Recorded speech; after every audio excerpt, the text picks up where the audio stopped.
Contento. Uy, cómo me oigo de eco. Estoy muy contento porque algunos os he visto muy sueltos, disfrutando.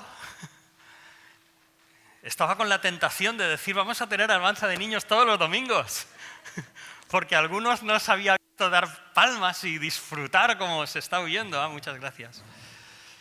O sea que me alegro mucho.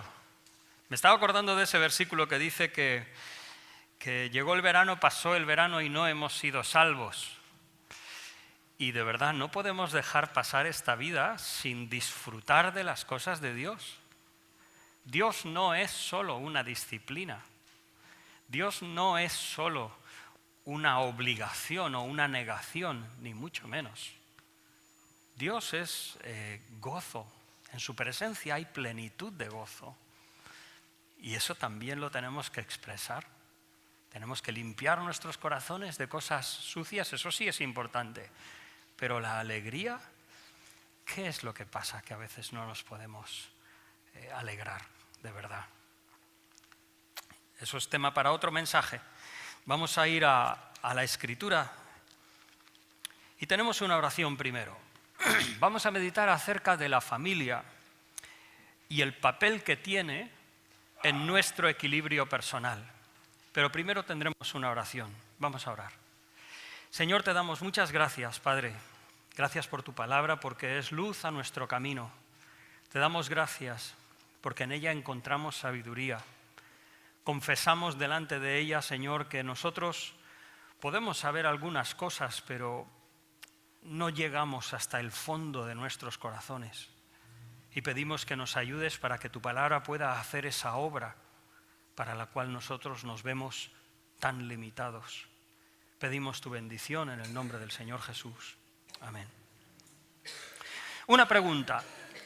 ¿Hasta qué punto nuestras familias afectan a nuestro equilibrio personal? Si tú eres esposo, ¿hasta qué punto tu esposa te ayuda o tus hijos te ayudan a tu equilibrio personal? ¿Podríamos preguntarle a nuestros hijos hasta qué punto nosotros les ayudamos para su equilibrio personal? ¿De qué manera? La pregunta inmediatamente nos llena de sobriedad, porque no podemos evitar de reconocer dos cosas, creo yo.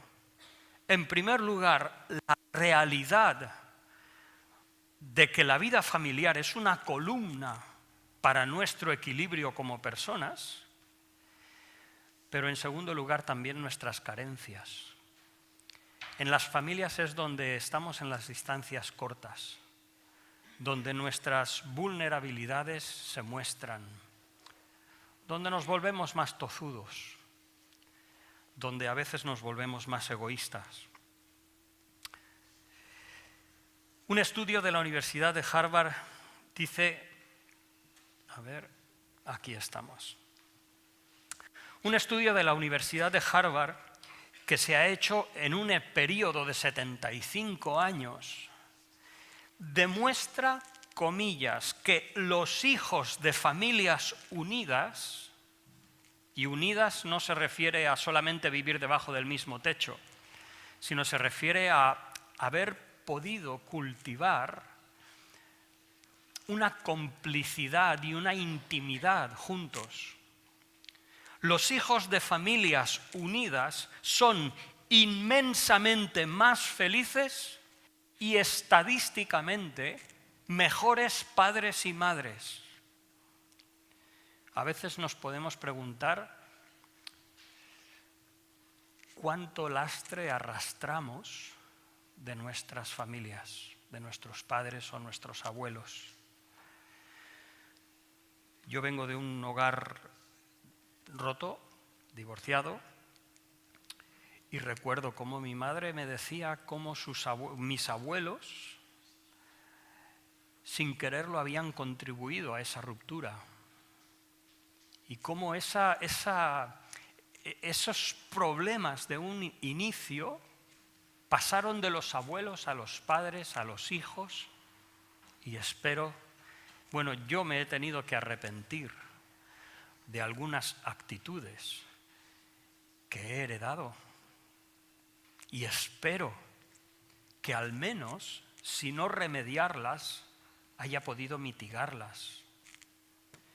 Pero sigue siendo cierto, Mark Schultz, psicólogo de la Universidad de Bryn Mawr, dice: los niños, aunque en muchas ocasiones no son capaces de recordar eventos específicos de sus primeros años, me parece brutal esta cita. Los niños no te podrán decir cuándo fue que te vieron querer a ti, padre, a tu esposa. Los niños no sabrán decir qué fecha, qué día, cuándo fue que vieron a sus padres cariñosos unos con otros. Esto es lo que dice este psicólogo. Aunque en muchas ocasiones no son capaces de recordar eventos específicos de sus primeros años, acumulan situaciones de amor y eso tiene un impacto sobre ellos a largo plazo. ¿Queréis creer que yo me acuerdo de expresiones que mi padre decía a mi madre cuando se querían?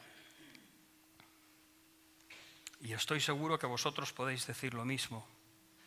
Eso no quiere decir que personas de hogares desestructurados no logran superar sus carencias y desarrollar relaciones sanas, pero la estadística nos dice que es fundamental la influencia que nuestra familia es para nosotros y sobre todo para los niños. Ignacio Socias, director general de la organización The Family Watch, una asociación internacional, dice La Voz de Galicia del 9 de noviembre del 2009, basándose en 115 estudios internacionales, habla de los efectos positivos de una estabilidad familiar. Cuando la familia es estable existe una mayor esperanza de vida, menores índices de enfermedades mentales, menores índices de alcoholismo y de violencia doméstica. Para los hijos supone menos mortalidad infantil, menos alcoholismo, menos drogadicción, menos delincuencia al llegar a la pubertad, mejores resultados académicos, menos enfermedades mentales, menos relaciones sexuales precoces y menos embarazos no deseados. Nuevamente, entre comillas, cito: los niños que crecen en familias formadas por dos padres casados tienen más posibilidades de crecer felices, sanos y con éxito que aquellos que no gozan de ese nivel de seguridad y estabilidad familiar. Tremendo, demoledor, dada nuestra realidad.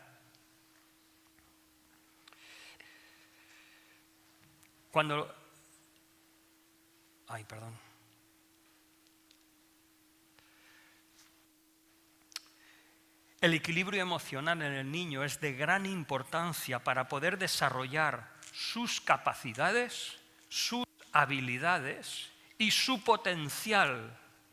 Por eso se debe llevar adecuadamente las funciones paternas y maternas, así como una estabilidad familiar. Esas dos serán básicas para el desarrollo psíquico y emocional de los más pequeños de la casa. Así que no podemos permitirnos el lujo de llegar a casa y explotar, aunque hayamos tenido un mal día en el trabajo. No podemos, y más aún como creyentes, si esto lo dicen psicólogos, esto no lo dicen cristianos. Yo no estoy citando estudios de cristianos, pero el mundo nos dice que estadísticamente tiene una repercusión. Esto no es lo que a mí me parece, esto es lo que se da según las estadísticas. Lo que vemos es que, si bien esto es cierto, hoy tenemos casi 7 tipos de familias.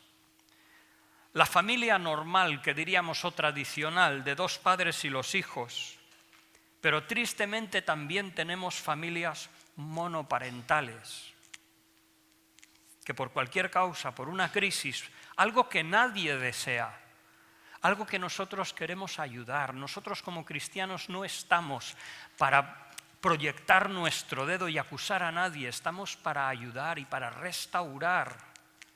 Pero existen tristemente familias con uno solo de los padres por motivo de una separación o divorcio. Existen familias adoptivas con grandes y complejos conflictos. Existen familias de padres separados donde los niños, por la custodia compartida, tienen que estar de un sitio a otro en una forma nómada.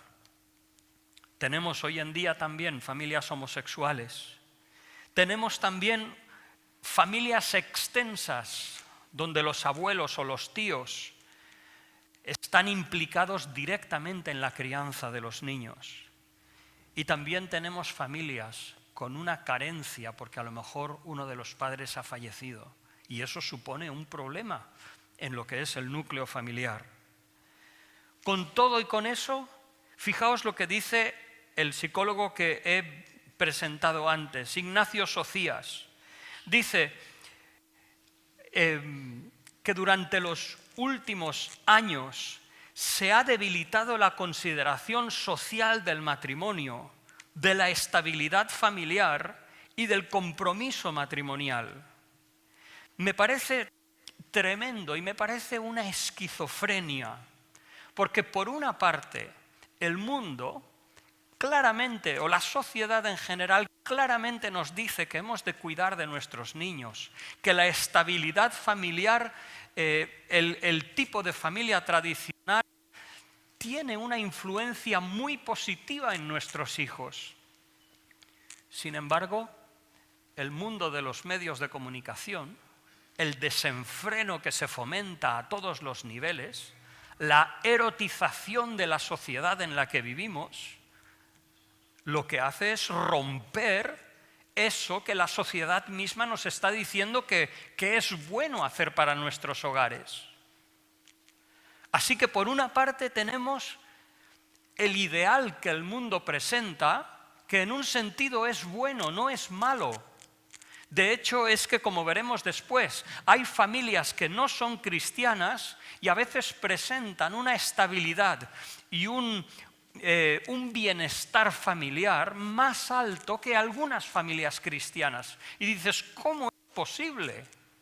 La Escritura nos lo dice porque es que existe un afecto natural. Existe una conciencia que como ser humano te enseña que debes querer a los tuyos. Y el mundo mismo se encarga de intentar fomentar esos valores.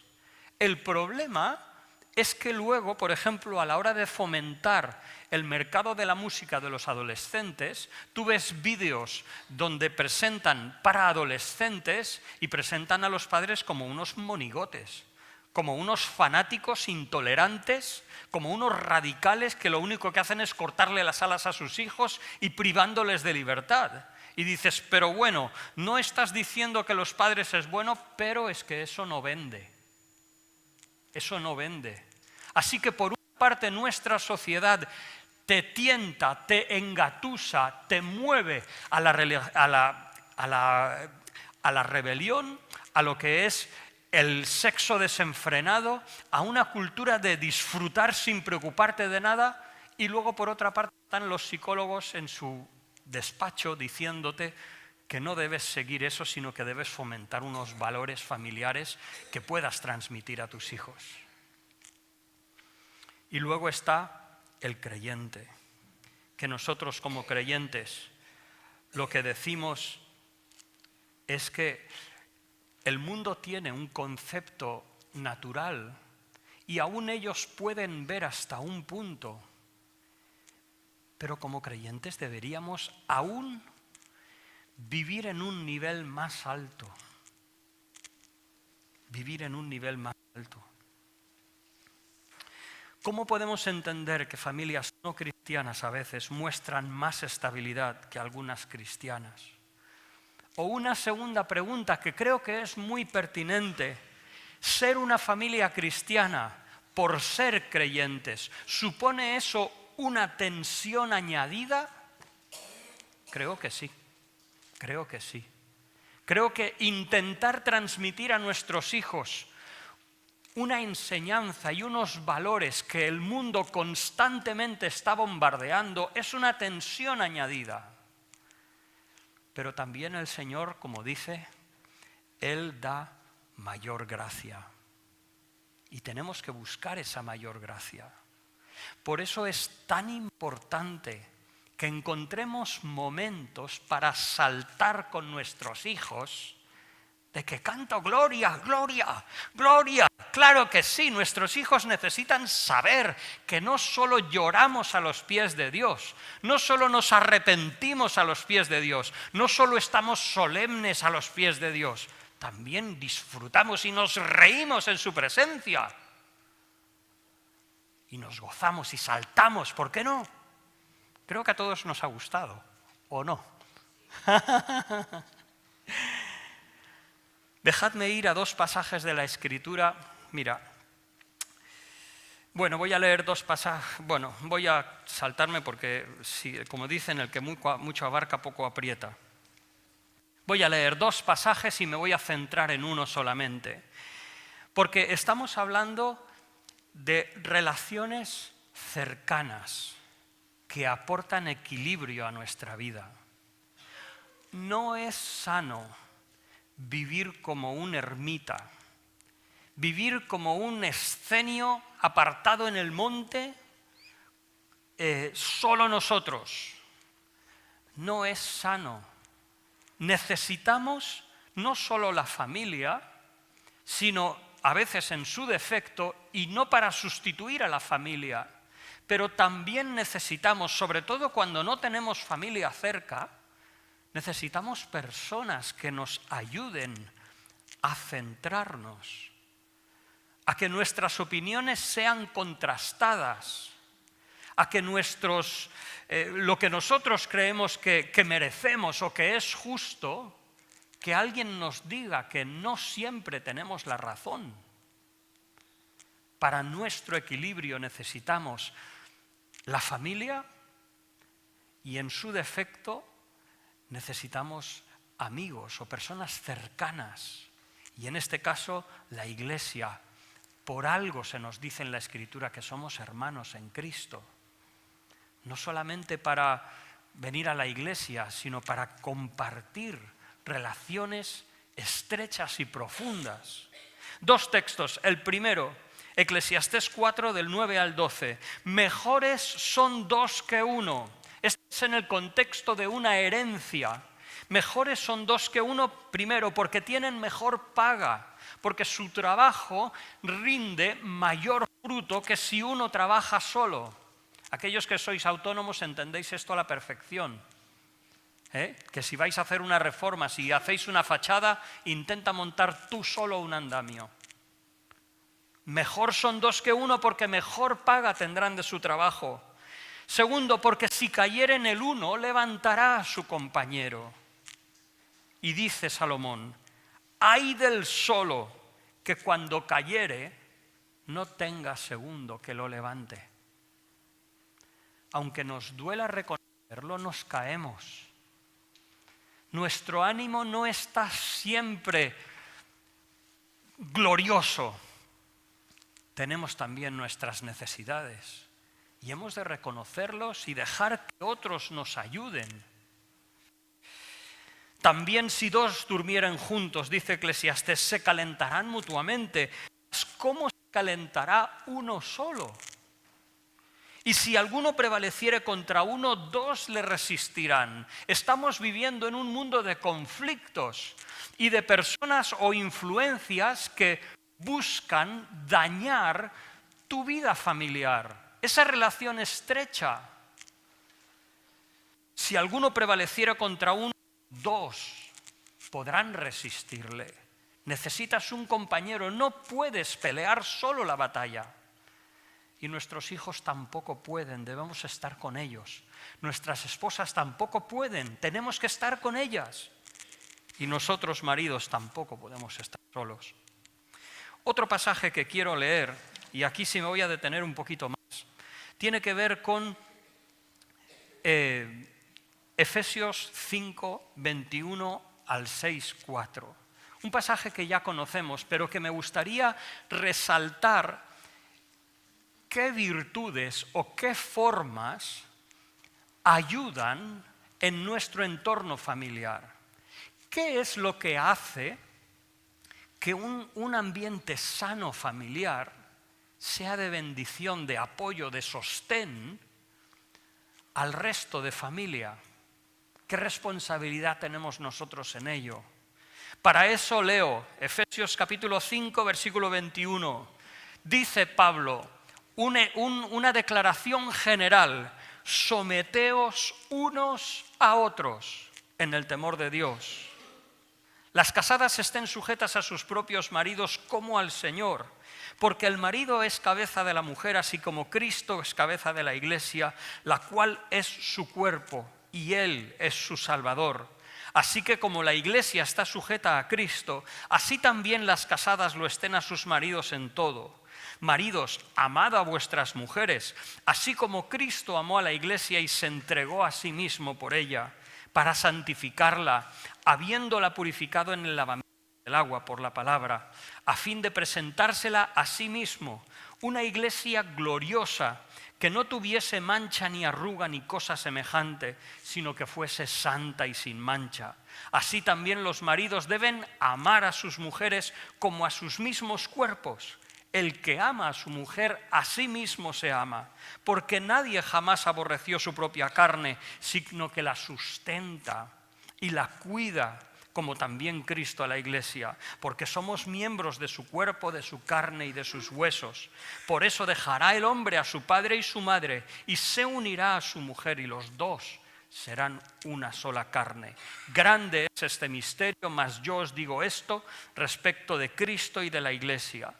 Por lo demás, cada uno de vosotros ame también a su mujer como a sí mismo, y la mujer respete a su marido. Hijos, obedeced en el Señor a vuestros padres, porque esto es justo. Honra a tu padre y a tu madre, que es el primer mandamiento con promesa, para que te vaya bien y seas de larga vida sobre la tierra. Y vosotros, padres, no provoquéis a ira a vuestros hijos, sino criadlos en disciplina y amonestación del Señor. Estos versículos quiero hacer varias observaciones antes de decir algunas cosas en particular. En primer lugar, ¿de qué estamos hablando? Bueno, hoy en día lo primero que tenemos que decir, ya que estamos en un tiempo muy sensible de los derechos de la mujer, lo que tenemos que decir es que el apóstol Pablo en este pasaje está yendo más allá en reconocer a la mujer que sus contemporáneos. Quiero decir eso porque, claro, a nuestra perspectiva, después de 19 siglos, esto nos puede parecer de otra época, y así es. Pero de la misma manera que el apóstol Pablo dijo a los esclavos: someteos en todo a vuestros señores, y dice, no como al que ve el ojo humano, sino como al Señor. De la misma manera, el apóstol Pablo está predicando a su audiencia, y en su audiencia lo que el apóstol Pablo dice es: vive como creyente dentro de la esfera y de la relación donde Dios te ha puesto. Dios no es autor de revolución ni para abolir la esclavitud. El cristianismo no organizó manifestaciones en contra de la esclavitud, aunque dijo: si puedes ser libre, mejor. Pero tampoco el cristianismo es baluarte para el feminismo, aunque dijo que delante de Cristo hombre y mujer somos iguales. Bueno, en segundo lugar, estos versículos, ¿de qué tratan? ¿De algo ideal o tratan de de una condición de restauración. La pregunta no es baladí, no es superflua, porque, por ejemplo, si hoy no comes caviar, ¿te vas a molestar? No, ¿verdad? Pero si no comes, creo que sí. Si a lo mejor hoy no tomas, no sé, equinácea, por ejemplo, que dice que ayuda a tus defensas, dices, bueno, si no me lo tomo hoy tampoco me va, ¿no? Pero si estás enfermo y no tomas tu medicación, la cosa es más seria. Entonces, el apóstol Pablo, ¿qué está hablando? ¿De algo ideal que el que quiere o está hablando de una necesidad? Porque en nuestro interior tenemos graves carencias. Graves carencias que a veces no las vemos cuando nos miramos al espejo, pero las vemos cuando miramos a los demás. Entonces, nosotros tenemos nuestras carencias y necesitamos ir a la palabra del Señor que nos ayude. Por eso, en un principio quiero enfatizar lo que Pablo dice: sometámonos unos a otros en el temor de Dios. Y luego veamos cómo podemos construir nuestras relaciones para que sean estables, para crear esa complicidad. Y hay dos aspectos o dos tendencias que debemos tener en cuenta. La primera, cómo no, y todos estaríamos de acuerdo en eso, es amor. El primer elemento que debe haber en un hogar es amor. ¿Qué es el amor? El amor es cuando tú, sobre todo desde la Escritura, porque hay amor filial, hay amor de familiar, hay amor patriótico, hay también amor sexual. Aquí no. Lo que estamos hablando es buscar de una forma altruista el bien de la persona o lo que queremos amar. Estamos proveyendo generosamente y sin esperar nada de aquella persona que amamos. Todos estaríamos de acuerdo, ¿no? ¿O no? Necesitamos más amor. Sí. Sobre todo ser amados. Eso, yo ya amo suficiente, pero sobre todo yo le digo a mi mujer y a mis hijos, necesitáis amarme más. Pero en segundo lugar hay otra cosa muy importante también, y es la obediencia. La obediencia es cuando el amor requiere que yo haga cosas que naturalmente no haría, que no deseo, que no me salen de mí, pero que obedezco por las necesidades de mi cónyuge o de mis hijos.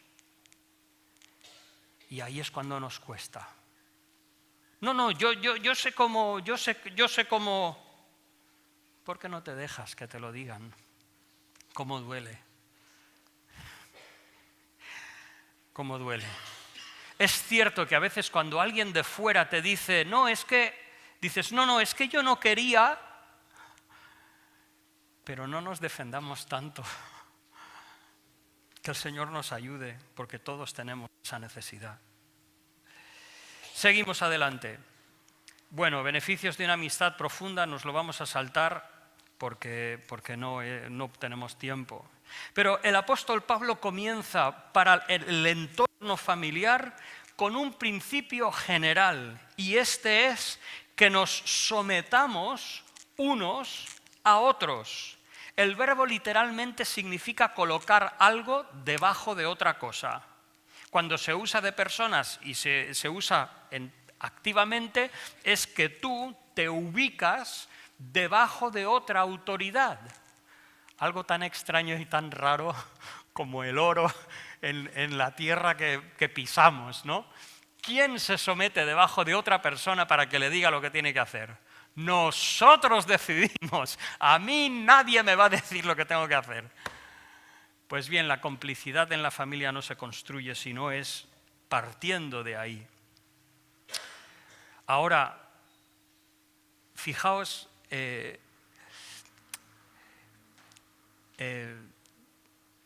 ¿Qué quiere decir esto?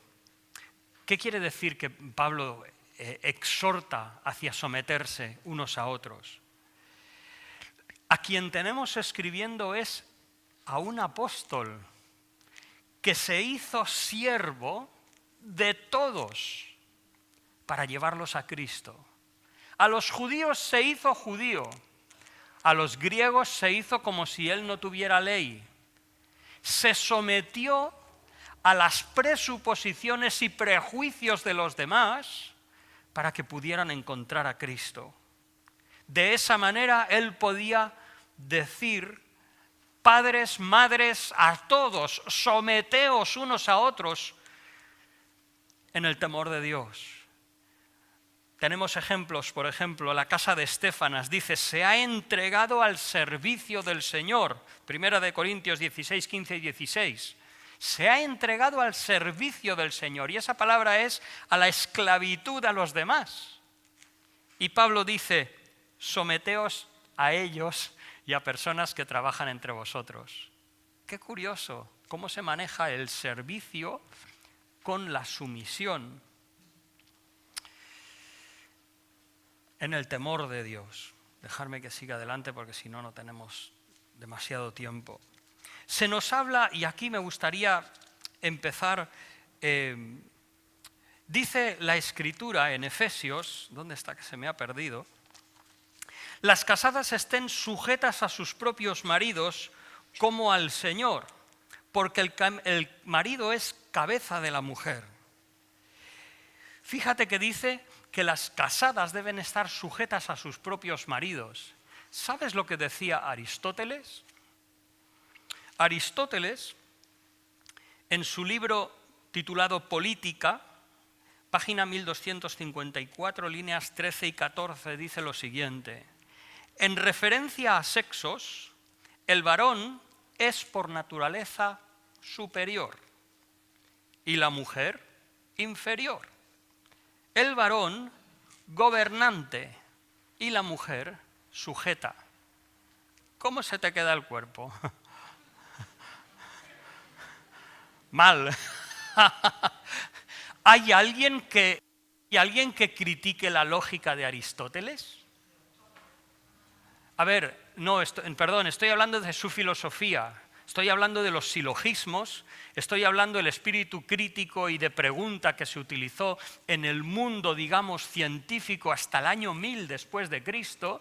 Estoy hablando de la influencia que tuvo Aristóteles. ¿Alguien niega otras cosas que dijo que podían ser útiles? No, pero en cuanto a hombres y mujeres no veas. El apóstol Pablo dice que la esposa se sujete al marido. No está hablando en ningún caso de ninguna inferioridad de la mujer con respecto al varón. En ningún caso. O sea que está más avanzado de su tiempo, ¿o no? En segundo lugar, cuando hablamos de la cabeza, por ejemplo, tenemos el ejemplo de Efesios 4, 15 y 16, donde el apóstol Pablo habla de Cristo como la cabeza, como una figura desde la cual los miembros reciben su alimento para crecer en amor. O sea, que sí es verdad que existe un liderazgo. Pablo está escribiendo al siglo I después de Cristo, pero fijaos la figura que usa Pablo, que es de nutrir. Debemos reconocer que a veces el cristianismo ha hecho mal tomando estas frases para forzar una sumisión de las esposas y no enfocarse lo suficiente en que es una cuestión del marido, de que tiene más responsabilidad de proveer. Podíamos leer lo que dice Plutarco acerca de esto, pero seguiremos adelante. Bueno, algo curioso del apóstol Pablo. Dice, cuando habla de la esposa, cuando dice así: las casadas estén sujetos a sus maridos, la expresión no es como luego será al marido: marido, amad a vuestras mujeres, o a los hijos, obedeced a vuestros padres, sino que la expresión en griego es: la mujer debe. Es como un ruego. sabiendo que en ese tiempo tenía la parte más débil. O sea, qué corazón de comprensión. Lo que quería Pablo es poner en orden, dar una palabra de paz a los hogares para que, dado la estructura y el patrón que tenían entonces, pudiesen funcionar bien como creyentes. Y no pasa nada si uno es a quien le toca tener más responsabilidad que el otro. Aquí no se trata de quién manda. Eso no es lo que dice la Escritura. Aquí se trata de cómo armonizamos nuestras vidas y cómo organizamos nuestra complicidad. Tengo que ir adelante. Cuando dice que es cabeza, algunos comentaristas dicen que el esposo debe ser la fuente para la realización de la esposa. O sea, y en un sentido, hermanos, es lo mismo que servir como pastor o como anciano. No se trata de mandar. ¿Alguien lo dudaba? Qué bonito es decir, vamos a hacer esto y que todo el mundo te obedezca. Que nunca pasa así, pero bueno, qué bonito es, pero ser cabeza no es eso. Y servir tampoco. Una autoridad lo que significa es más trabajo, más servicio, más esfuerzo, más preparación, más provisión para los demás. Eso es lo que es ser cabeza. Dice la Escritura que amor, maridos, amad a vuestras esposas. Los filósofos griegos refieren al amor que debe haber entre marido y mujer. O sea, como decimos, los psicólogos hoy nos dirían lo importante que es que una pareja se lleve bien, que tenga su complicidad, que se entiendan, se soporten, estén atentos los unos a las necesidades de los otros. Eso es cierto, pero Pablo va más allá. Va más allá. Lo que era común, según los filósofos griegos que hablaban de amor entre marido y mujer, lo que era común culturalmente es que la esposa era quien libraba al marido de los cuidados de la casa para que el marido pudiera realizar su prestigio social en la sociedad. ¿Lo habéis entendido? Puedo decir que tristemente he escuchado a alguna mujer creyente decir, yo me niego de mis cosas y cuido de mi casa para que mi marido pueda hacer. Eso es lo que hacían los griegos. Pero el apóstol Pablo no dice eso, sino todo lo contrario. Dice, maridos, amad a vuestras mujeres como Cristo amó a la iglesia. ¿Y qué hizo? Se sacrificó. O sea, Pablo lo que está diciendo es que el marido debe renunciar, sacrificarse a sí mismo para el desarrollo personal de su mujer. ¡Tremendo! ¿No es así, hermanos? Hoy a nosotros nos puede sonar, perdón la palabra, retrógrado, un énfasis así de tiranía y de autoritarismo. En realidad, Pablo estaba preocupado por la mujer y tratar de proveer el mejor entorno posible en su tiempo. Y creo que la exhortación a los maridos sigue vigente. Nosotros no debemos mantener a la esposa en sujeción, no es nuestra labor, ni muchísimo menos. Nuestra labor y responsabilidad es sacrificarnos para tratar de procurar que nuestra esposa se desarrolle. No sé si yo lo he sabido hacer bien, la verdad. Pero eso es lo que dice la Escritura. Dice además la Escritura,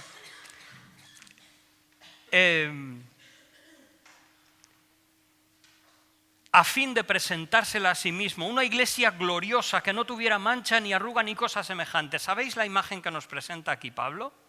Es la imagen de unas bodas. Y como para la boda, tanto la mujer como el varón se lavan, se adornan. ¿Para qué? Para, en el momento de la boda, presentarse lo mejor que puedan. Eso es lo que debemos trabajar y sacrificar por nuestras esposas y, ¿por qué no?, para nuestros hijos. También dice en 1 Corintios 12 que los hijos no deben proveer para los padres, sino los padres para los hijos.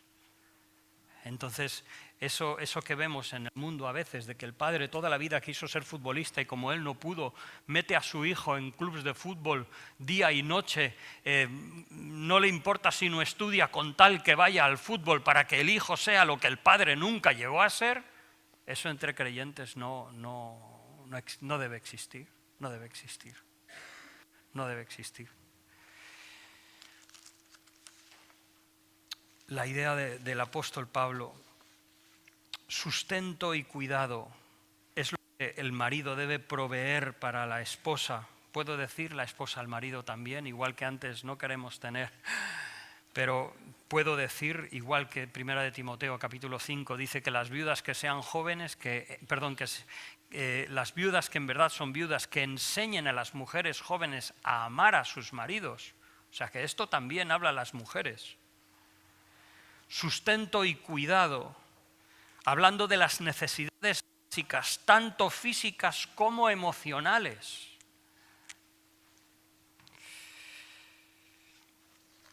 El marido debe amar a su mujer como a su mismo cuerpo. ¿Puedo incluir a los hijos?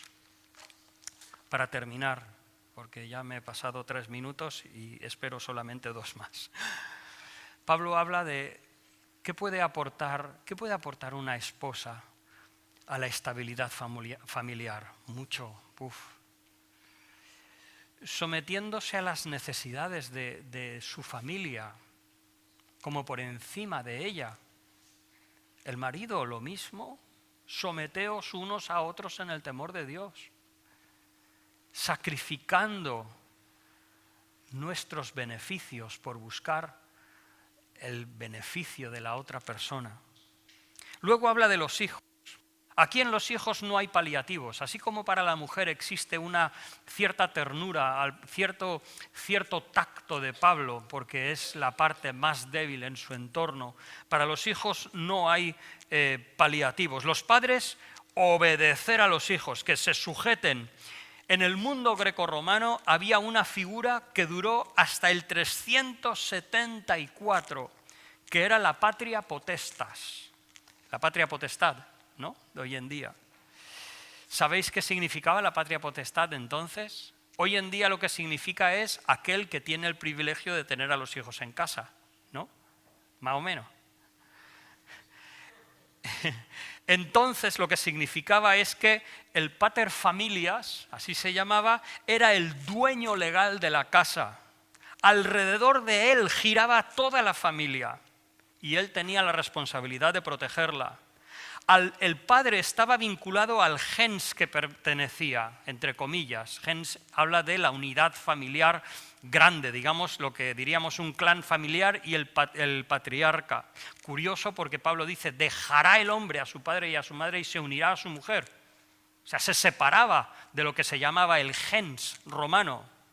La patria potestad era un hecho jurídico, toda la familia le debía obediencia, tenía poder legal sobre todos los miembros de la familia. Solo el padre era el, comillas, sui iuris, y los hijos y los esclavos tenían otro estatus legal, como alien iuris.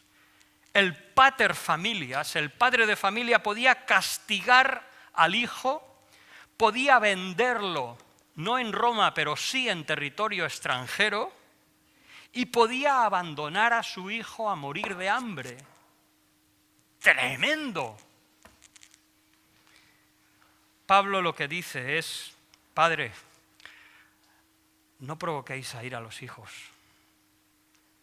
no los exasperéis, según Colosenses capítulo 3. Y Colosenses capítulo 3 dice que no se desalienten. Pablo era un avanzado a su tiempo. Padres, no exasperéis, no actuéis como un padre romano, sois padres creyentes. Lo que debe imperar en vuestro hogar son los principios y los valores de Cristo y no la estructura romana. la guía de Pablo era ejercer su autoridad con freno y para su bien. Por último, 3 conclusiones. La primera, el mundo tiene sus propios ideales y responden a lo que es el afecto natural.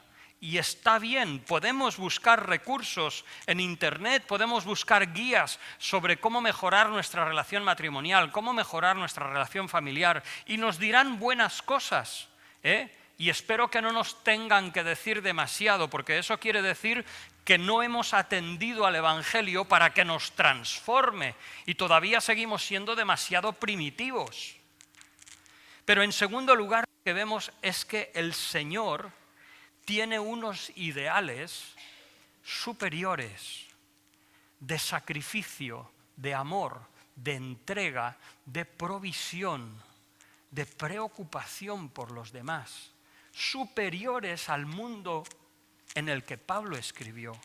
Y nosotros debemos vivir con ideales superiores a nuestro entorno. Y por último, la tercera conclusión es, hermanos,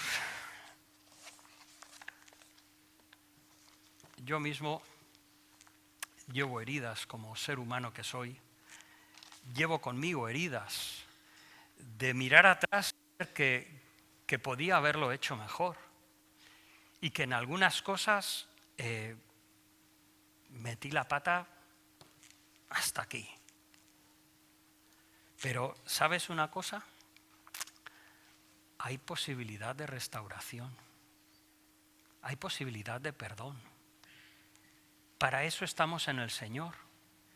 ¿Que hay familias por ahí que se manejan mejor que nosotros? Es posible, está bien, mejor por ellos. Pero nosotros como creyentes, ¿qué tenemos? Que si hemos fallado, lo que hay que hacer es reconocerlo.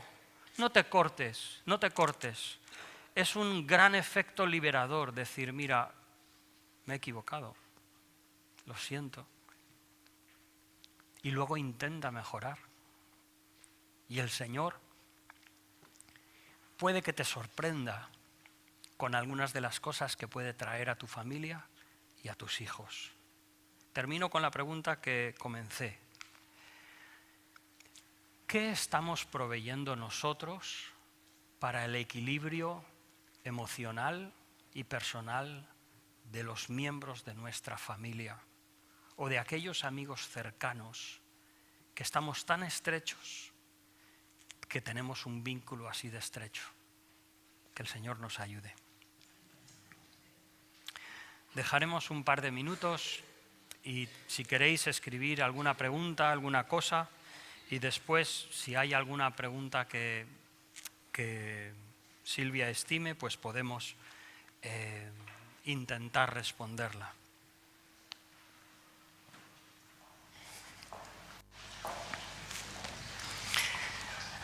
Tenemos 7 minutos. Lo que nos den 7 minutos. Escoge las preguntas. ¿Puedes decirlas ahí, que tienes micro? Vale, Intentaré. Sí. Hay algunas que se refieren a los hijos, al matrimonio,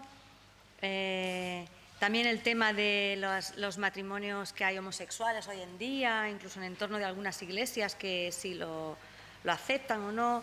También está hablando un poco del caso que ha saltado esta semana en las páginas sobre un tema de un marido que ha ayudado a morir a su mujer. Por cierto, había un artículo muy interesante en Protestante Digital de Pedro Tarquis, que es un escritor y es médico, y hablaba de este tema, ¿no? De que a veces hablamos de eutanasia cuando, no me voy a meter ahora mucho en el tema, ¿no? Como lo veo en mi hospital mucho, cuando a veces en un proceso largo han habido muchas opciones antes de llegar a eso y tal, y el fallo que hay. Es un artículo que os lo recomiendo mucho, buscarlo en Protestante Digital, Pedro Tarquis, sobre el tema de la eutanasia, ¿no? Quizás porque este tema sí. hoy...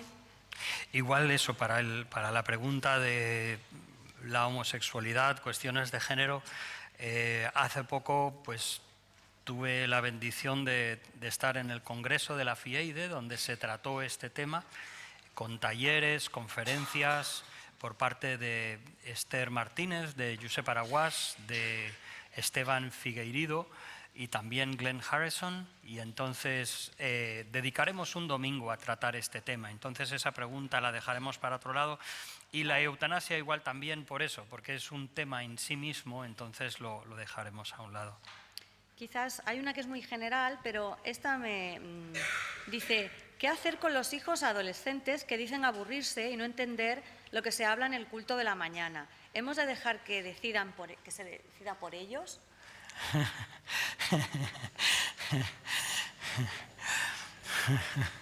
Qué pregunta. Bueno, en realidad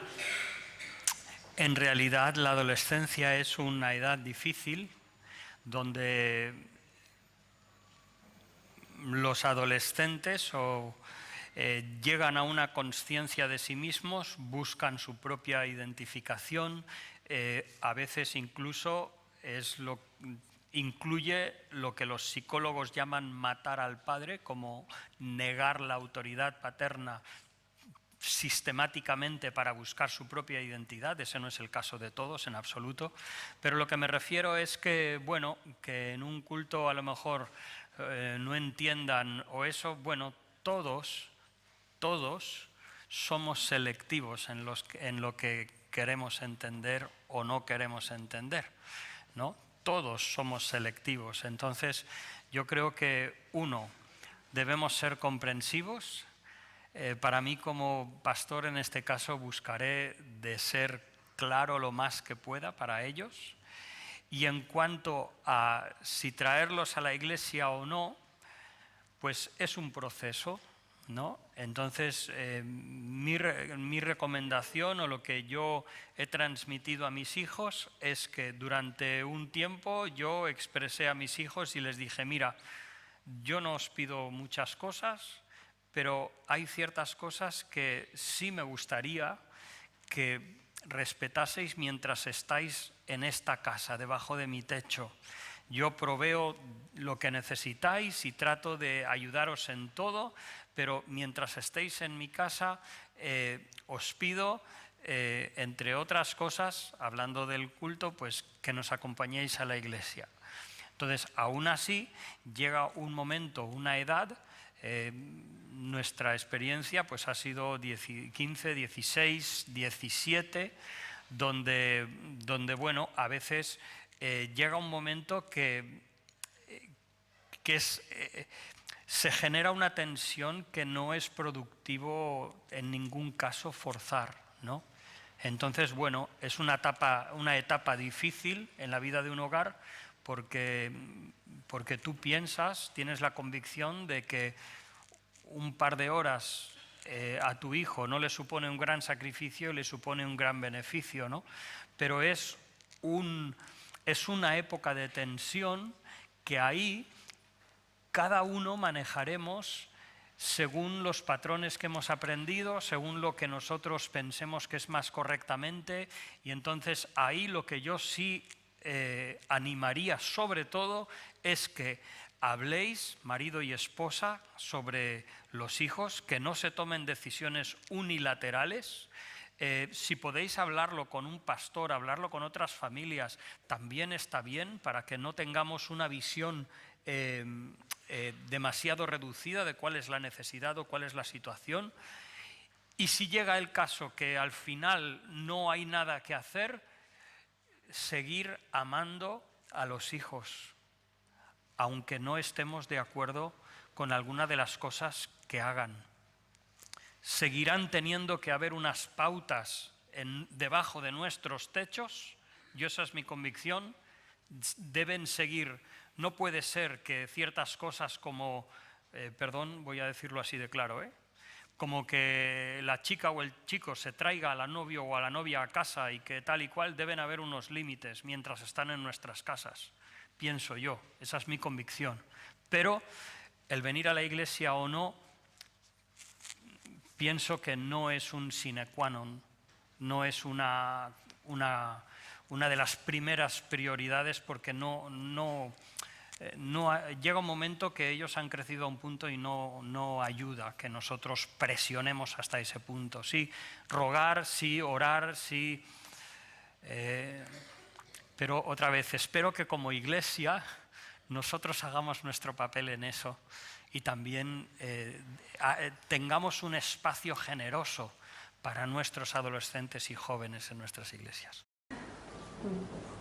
Bueno, sí, creo que ha quedado claro, ¿no? Que aquí no obligamos a los hijos, que el bautismo no obliga, por eso no bautizamos de niños, ¿no?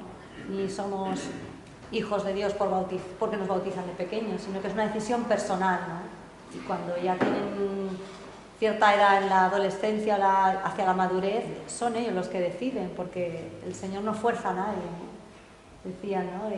Si no has querido vivir toda tu vida, Dios no es ilógico, ¿no? ¿Cómo vas a querer vivir una eternidad con Dios si no quieres vivir toda tu vida? No hay que forzar. Hay otra pregunta un poco larga, es como una reflexión en el tema de las escenas de violencia en casa que preceden, ¿no? A veces a las separaciones o hasta qué punto es conveniente aguantarlas por amor a los hijos. Creo que es lo que viene a decir, ¿no? Si en el matrimonio ya no hay unión y se suscitan escenas de violencia ante los hijos, ¿no es mejor que los padres se soporten o que los hijos presencien estas escenas?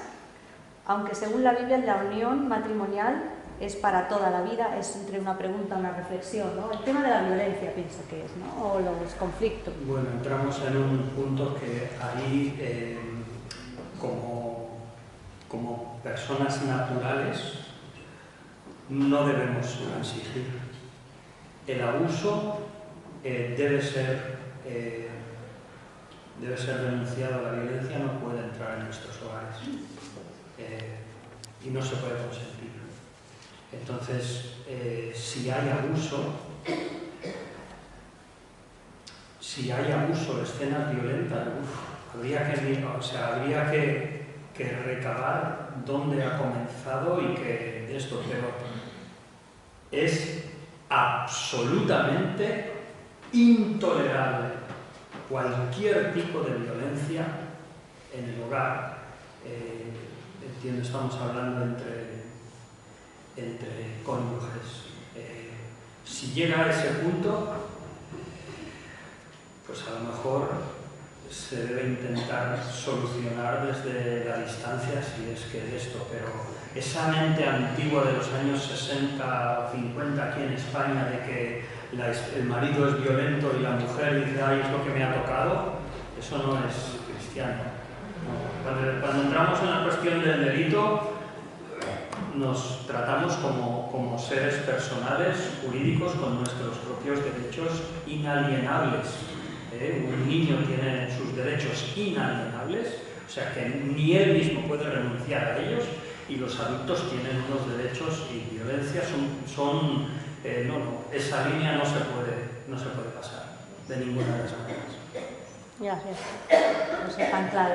Luego hay una pregunta que es más general, pero un poco para cerrar este ciclo, ¿no?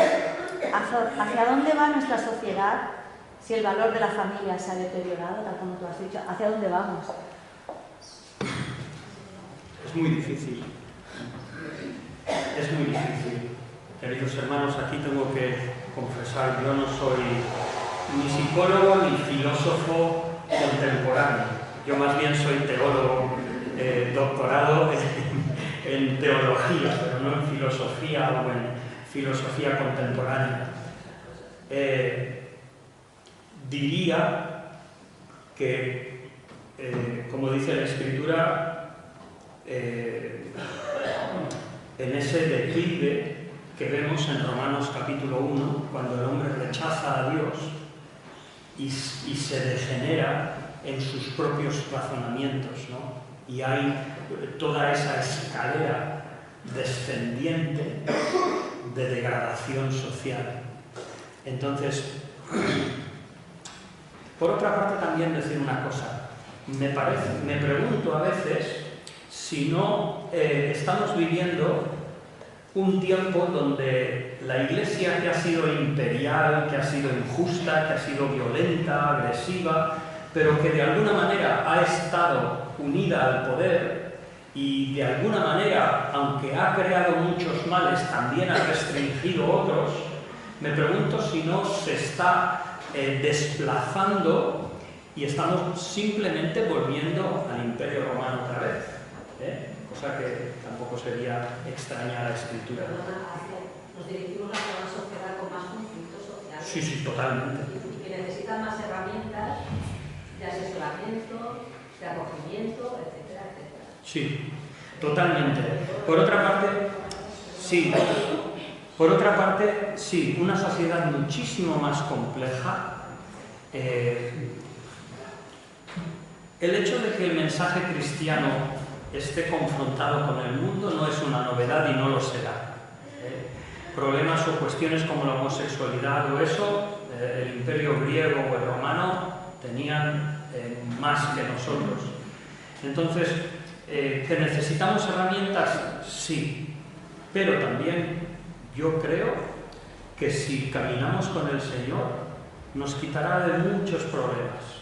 Y eso no quiere decir que profesionales no nos ayuden en algunas carencias que podamos tener, ¿no? Que psicólogos o psiquiatras no nos puedan ayudar en algunas necesidades que podemos tener. Pero si caminamos con el Señor, tratamos de buscar la sabiduría de su palabra, eso nos liberará de un porcentaje muy alto de los problemas que vamos a ver en el mundo. Pero sí, sin duda, es totalmente cierto. Sí, claro, por supuesto. Sí, por supuesto.